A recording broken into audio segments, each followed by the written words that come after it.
Okay, so today I'm going to talk about cancel culture because, who isn't, you know? So, cancel culture is basically the idea of removing somebody from society or the public eye for something that they did or they said or some action of theirs that offended a certain group of people. I would assume this has probably always been a thing, just not on the massive level that it is today.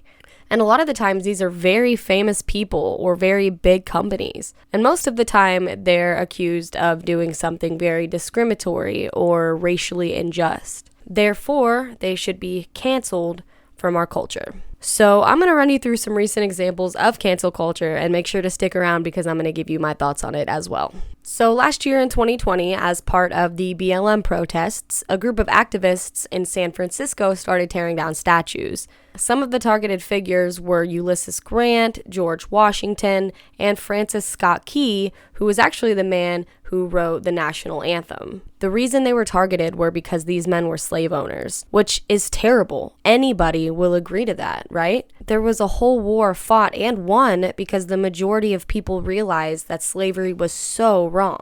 But the reason there had to be a war fought was because there was also a lot of people who thought that it was right. It was a completely different time. And although it was very wrong at the time, so many people didn't realize that. And I am not defending them by any stretch of the imagination. What I will say is that these men also made an extraordinary impact on our history in a positive way. And there are reasons that there are statues and monuments dedicated to them. They stand for America and the American way, and unfortunately, that meant something very different back then. I think that this probably is the most justifiable of all the things I'm going to talk about because there is an argument for them falling on the wrong side of history, and I will say that. So my guilty pleasure is The Bachelor. I love everything Bachelor Nation, and I will admit that. The show has been on for almost 20 years at this point and has almost 40 seasons between The Bachelor and The Bachelorette. The show has always been really, really popular, but it's always had one huge fault. Up until 2017, there had never been a Bachelor or a Bachelorette of color until Rachel Lindsay became The Bachelorette.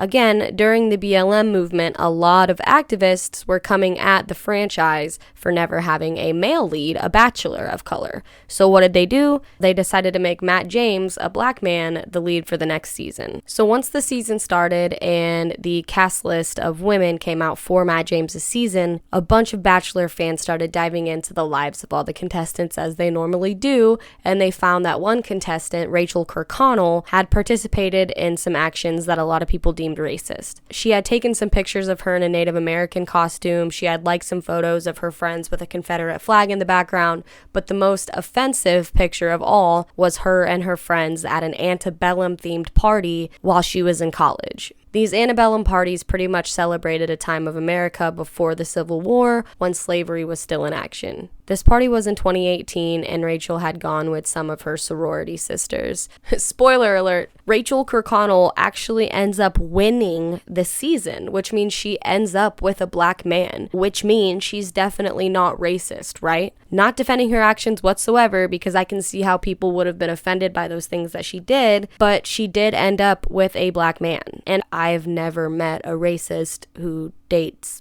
black people.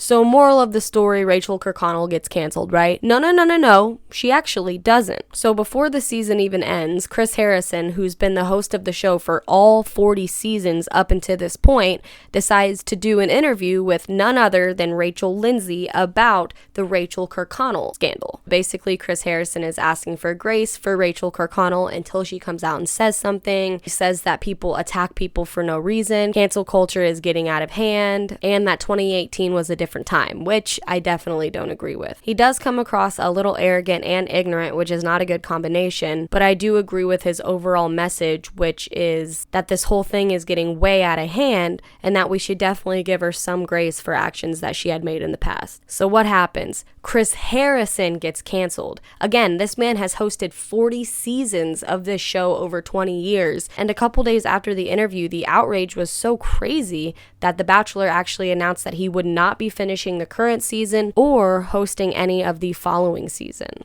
canceled. Moving on, I know that everybody's heard about the Mr. Potato Head story. To make a not so long story short, Mr. Potato Head decided to be more gender neutral by dropping the Mr. and just being Potato Head. It wasn't enough to already have a Mr. and a Mrs. Potato Head. Nope, they want to be known as Potato Head, but they still make both Mr. and Mrs. Potato Heads. Yeah. Finally, these last two quick examples just don't make any sense to me, to be completely honest. Both Aunt Jemima and Uncle Ben's have decided to completely change their branding for racial reasons. Aunt Jemima is going to be completely removing her from the label, while Uncle Ben's is now going to be known as Ben's Original and also removing his face from the label. My thing is isn't it empowering to have brands, household brands, that have black faces on them? How is it social and civil justice to remove these faces from these brands? It honestly just seems backwards to me. Mike Lindell, the founder of MyPillow, has been very outspoken about his support for Donald Trump, the Republican Party, and the case of election fraud. Because of these things, major retailers like Kohl's and Bed Bath & Beyond have pulled MyPillow from their inventory, costing his company a lot of money. For what? Not because of anything that has to do with the product. You know what I mean? Child labor, testing on animals, nothing like that. It's strictly because of his political beliefs. Okay, so I want to be clear on one thing. I do not believe that people should be excused in any way for their offensive and poor behavior. I absolutely believe that people should be held accountable. I just don't think that that includes deplatforming them or completely erasing them from the public eye. I actually think it's important for them to be in the public eye if they choose to commit to growth. That way, they can be a positive influence to others in their situation. And sometimes a product should just be a product. It doesn't always have to be about the beliefs of the company who made the product. For instance, there are a lot of good songs by artists who I probably don't align with politically or morally. Does that mean I'm just not going to listen to those songs? No, I love those songs. So do I believe that there should be consequences to offensive behavior? Absolutely I do. But I don't think people should be demonized for having an opinion that people have an adverse reaction to. Just about a week or two ago, Georgia passed what I believe is a very important law. It's a voting law that requires a little bit more of a stricter procedure in order to vote, which I think all states should adopt. Not only does it require ID, but it also limits drop boxes, mail-in voting, and all of these methods that perpetuate election fraud. I think we all agree that an ID should be required before you cast your vote, and that a drop box that can easily be tampered with on site or in transport is probably not the safest way to cast your vote. But the Democrats are freaking out about this. They're calling it voter suppression. But nobody's canceled Georgia, right? Wrong. The MLB All-Star Game was supposed to be held in Georgia this year.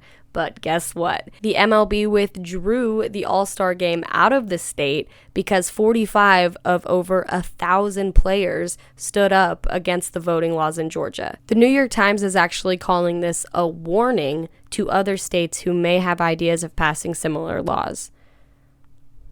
And that's where this stuff becomes dangerous. Anytime someone or a company is canceled, that's what it is. It's a warning to anybody else that you can't feel this way. You're not allowed. And if you do feel this way, then you too will be canceled. And it is scary. It is scary to come out and voice the same opinion of somebody who just got canceled for it. And it's going to result in people not feeling comfortable to do so, which in turn is going to result in this very singular, one-way, hive mind kind of thinking, which sounds terrible. Conflicting opinions matter. There's something very productive about a healthy debate. You know something you never see in a debate? Someone start crying and saying, "Oh, that hurt my feelings."